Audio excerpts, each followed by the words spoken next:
வணக்கம். நான் doctor Antony பிரின்சாம்பலன், Saint Antony மருத்துவமனை வச்சு நடத்தி வந்து இருக்கிறேன்.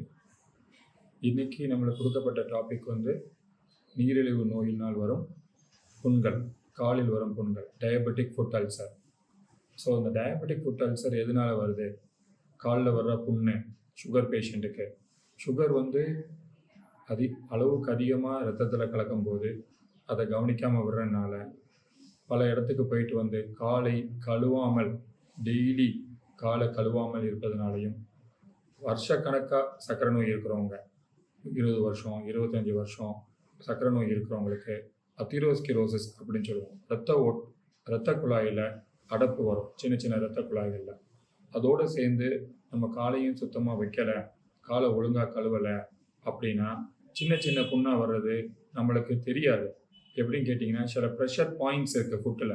அந்த ப்ரெஷர் பாயிண்ட்ஸில் நம்ம நடக்கும்போது, மிதிக்கும்போது நம்மளுக்கு உணர்ச்சி இருக்காது. சர்க்கரை நோயாளிகளுக்கு 20 வருஷமாக சர்க்கரை நோய் இருக்கிறவங்களுக்கு உணர்ச்சி இருக்காது. கால் மதப்பு இருக்கும், சூவை பிடிச்ச மாதிரி இருக்கும், எரிச்சல் இருக்கும், காலே இல்லாத மாதிரி பஞ்சில் நடக்கிற மாதிரி இருக்கும். அந்த மாதிரி மக்கள்லாம் ரொம்ப கேர்ஃபுல்லாக இருக்கணும்.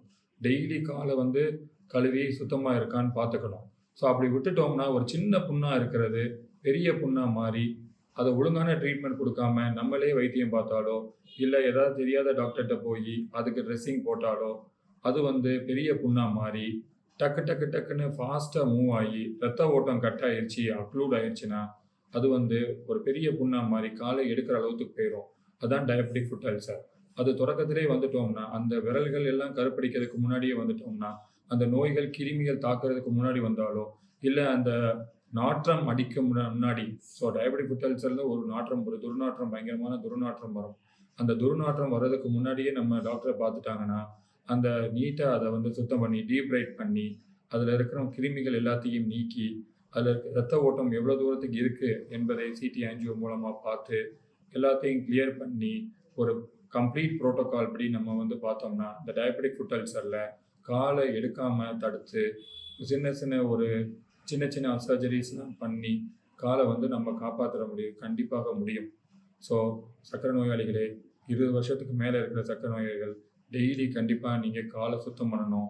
காலில் எதுவும் புண்ணு இருக்கான்னு பார்க்கணும். மதப்பு, சுவை பிடிக்கிறது, இந்த மாதிரிலாம் இருந்துச்சுன்னா உடனே டாக்டர்கிட்ட வைத்தியத்துக்கு வரணும். அட்லீஸ்ட் 3 மாதத்துக்கு ஒரு தடவையாவது சுகர் கரெக்டாக இருக்கான்னு பார்க்கணும். அது HbA1c, கிளைசிமிக் வேரியபிலிட்டி எதுவும் இருக்கான்னு பார்த்தோம்னா கால் புண்கள்லேருந்து தப்பிக்கலாம். கால் கருப்படிச்சாலோ, மதப்பாக இருந்தாலோ, விரல்கள் கருப்படிச்சாலோ, உணர்ச்சி இல்லாமல் இருந்தாலோ உடனே மருத்துவரை அணுகி தகுந்த சிகிச்சை அளித்தீங்கன்னா கால் புண்கள் வராமலையும், காலை எடுக்காமலையும் நீரோடி நன்றாக சர்க்கரை நோயாளியுடன் வாழலாம். இப்போ டயபெட்டிக் ஃபுட் அல்சர் கண்டிப்பாக வந்தவங்களுக்கு இருதய பாதிப்பு கட்டாயமாக இருக்கும். ஒரு சின்ன புண்ணாக இருந்தாலும் உடனே ஆன்ஜியோகிராம் எடுத்து, எக்கோ எடுத்து, இருதயத்தில் எதுவும் அடப்பிருக்கால் பார்த்தால் கண்டிப்பாக பெரிய பிரச்சனையிலிருந்து நம்ம தப்பிக்க முடியும். ஸோ காலில் புண்ணு இருந்தால் கண்டிப்பாக இருதயம் பாதிக்க வாய்ப்பு இருக்குது என்பதை இதன் மூலம் தெரிவித்துக் கொள்கிறேன். மக்களாகிய நீங்கள் கண்டிப்பாக சர்க்கரை நோயாளிகள் கண்டிப்பாக காலை பராமரிப்பதற்கு முக்கியத்துவம் கொடுக்க வேண்டும். நன்றி.